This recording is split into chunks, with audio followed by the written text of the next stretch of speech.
Boom. All right, are we rolling? We are rolling. Let's go. Yo, I just got back from RetroToyCon. It was a wild weekend of hunting grails, learning about some new lines, and catching up with all the amazing vendors that I always see at these shows. I got a pretty awesome haul. Let's take a look at what I picked up.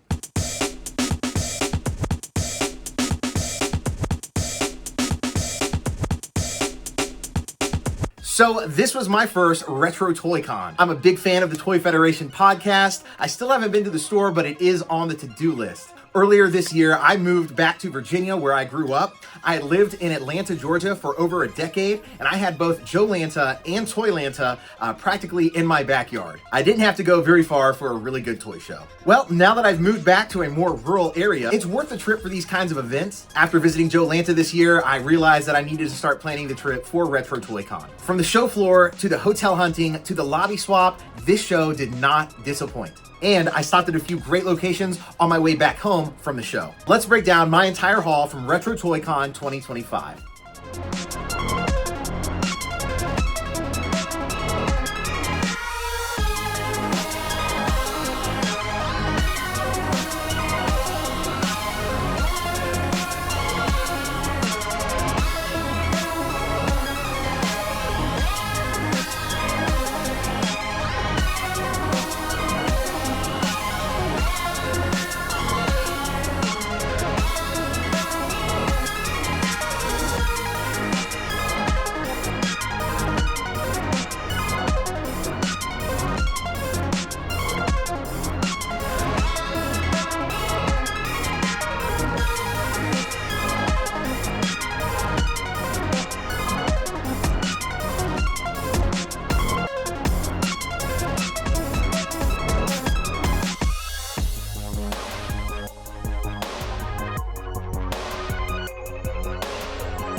All right, guys, so starting off, I picked up this awesome vintage TMNT duffel bag. I had the fanny pack version as a kid, so it instantly hit that nostalgia button just right away. Plus, it made for a perfect way to carry around all the other stuff that I'm about to show off, and this piece definitely caught some compliments from fellow turtle fans. Next, I picked up some TMNT scrap vehicles for just $1 or $2 a piece. I was able to upgrade some of the vehicles from my childhood collection that I had lost the accessories for long ago. I upgraded Don's crazy carnival car and the Pogo Copter. And even though they're just scrap pieces, I got 2 new placeholder vehicles in my collection for practically nothing. Now that's a deal. My friends Sean and Charlotte from Amazing Collectibles sold me this Sewer Spittin' Leo and Rock and Roll Raph, completing both of those sets in my turtle collection. And I also picked up Vinny, completing my little biker mice trio. Night 1 of hotel hunting. I upgraded my Sergeant Bananas Monkey Buddy. Found a Cyber Samurai Raphael at half the price that it was listed for. He is missing his chrome shield, so that's something I'm gonna have to keep an eye out for. Since I caught the tail end of Turtle Mania, I have an affinity for the later line stuff that involves cyborgs and mech suits like these guys, Mutaforce, and the Metal Mutants. Finally, I've dived into the Extreme Dinos. Thanks to some good deals, hotel hunting, I don't know if I'll be getting a ton more into these, but I do really love the colors, working with a nice natural color palette compared to most of my neon fluorescent colored toys. I would love to get the accessories for these things, but they're pretty pricey, so we'll just have to see. Next up, I saw this classic Nickelodeon clock radio that I've always regretted not picking up over the years. This weekend, I saw it at a few different booths at some very different prices. So when I saw it at one booth for half the price that I saw it sold at another booth, I knew I needed to pick it up quickly. It was also next to the Nickelodeon telephone, a classic piece, which was tempting, but I'll have to save that one for another time. Let's talk about smalls. I have a ton of videos backed up that I'm planning on getting out soon, and if you stick around on the channel, you're gonna see that I have a pretty nice collection from Z-Bots to Battle Beast, Trash Bag Bunch, Savage Mondo Blitzers. Something about that scale just really hits it for me.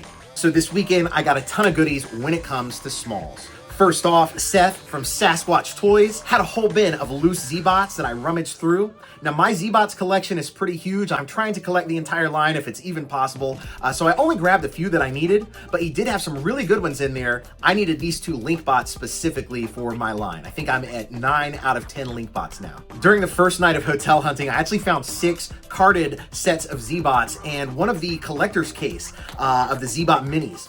I passed on it on night 1 of hotel hunting. I woke up the next day knowing that that was a mistake and I needed to track that back down like as soon as possible. So I had to pass on it since I already have 2 of them complete in very nice condition. But Second Chance Toys had Z-Bot Megabot sealed, a grail for collectors of Z-Bots or smalls in general. And I did notice that on day 2, it sold, meaning somebody else was at the show specifically out for Z-Bots. Chances are they saw that same carded set that I saw the previous night. So night 2, I'm on a mission. Get to the 4th floor before the other mystery Z-Bots fan does. Now, I'm not sure if it's the same person who bought the sealed Megabot, but there was a dude eyeing down the carded Z-Bots. When I entered the room, I rushed in, I made an offer. I just knew I was not going to leave the show without these 6 carded Z-Bots to add to my collection. I don't do a lot of carded stuff, but when it comes to nostalgia for Z-Bots, I love these things as a kid, so I had to have them. Unfortunately, the mini Z's got away, but we'll save those for another day. I also picked up a handful of other awesome smalls, like this Rubber Frog Warrior, a Body Wars guy, a Gundam Pencil Topper, some Quarter Machine Ninjas, some Snailians, an Ewok, this little Soma military guy, and 2 more additions to my Trash Bag Bunch collection. I also completed my Barnyard Commandos wristwatch collection. I loved the Crash Dummies as a kid. They were very iconic from the late 80s, early 90s. I never had any of the toys though. As a graphic designer, I'm very drawn to their use of these iconic chevrons and checkerboards, their bright color palettes. They have a very particular early 90s aesthetic that I just can't get enough of. Now, other than a single figure that I picked up from a dig bin sometime in the past few years, I don't know why I've never really bought any more of these. I picked up this little construction vehicle over at Triple C this weekend, sort of on a whim. It was speaking to me, something about it said, pick me up, you're going to want more of me, so I did, and I really don't regret it. I am looking forward into digging more into this toy line. I know that this piece is part of the 2nd generation. I think it was towards the end of the line. I like some of the earlier stuff too. Crash Dummies, pretty cool stuff. Now, one cool aspect of toy hunting at these type of events is running into the bigger YouTubers who you often watch toy hunt when you can't. So it was awesome to see Pixel Dan doing his thing with Matt from Toy Addicts. Speaking of which, I've discovered some pretty awesome stores through the Toy Addicts channel, 2 of which I had to stop by on my trip home. During my last trip through this area, I met Jimmy and Sparkplug at Back in Time. They helped me add a few to my McChangeables Robots collection, but this time my pulls are coming from Red Genesis. These 2 stores are in the Gastonia area, just a few miles away from each other, so stopping at both is pretty much a must for me at this point. This visit to Red Genesis, I found the Cyber Samurai Donatello that I had as a kid, and he goes perfectly with the Raphael that I just picked up. Red Genesis also had this Crash Dummies vehicle. It paired perfectly with the other one that I just picked up from Triple C. So I'm already digging into this line and loving it. Last, I added some little Dino Riders figures to my stash. I don't have any of the actual dinosaurs in my collection anymore, but I do love picking up the little riders when I see them for a good price. So I made it home safely, and no less than an hour after getting there, I checked Facebook Marketplace because, you know, let's see what's going on. And what do I see other than a lot of free trash bag bunch that I needed in my collection? It's like the toy hunting just doesn't stop. I made it home and it's still going on. Perfect.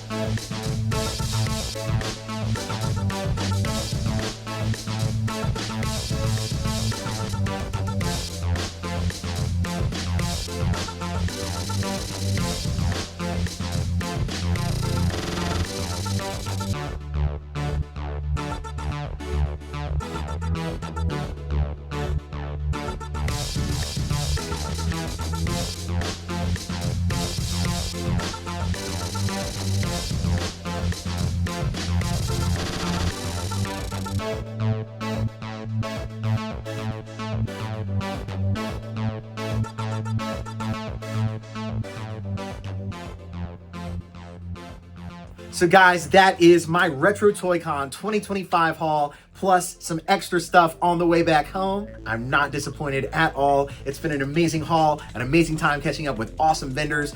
Can't wait for next year, RetroToyCon 2026. Let's go. If you haven't, please like, subscribe to the channel, you know, blah, blah, all that nonsense. Y'all already know to do. Like, subscribe, whatever. Appreciate you all. This community is very awesome, and I'm very stoked to be talking toys with you all. I'll catch you in my next video. Thank you, guys.